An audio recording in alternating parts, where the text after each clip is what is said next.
Real talk po tayo mga Los.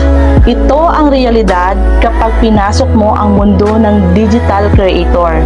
Huwag mong aasahang susuportahan ka ng ibang taong nasa paligid mo o ang ibang totoong kakilala mo.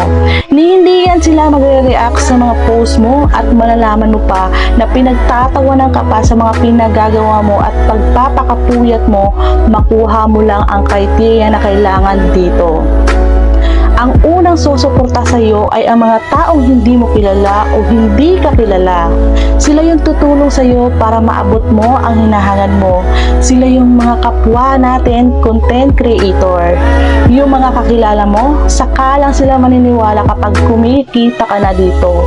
Yung dating dinededma ka at initsipwera ka, kapag nakita ka nilang kumikita na dito sa pagpapakahirap mo, bigla na lang yan magme-message sa iyo at kukumustahin ka na dati naman hindi nila nagagawa noon.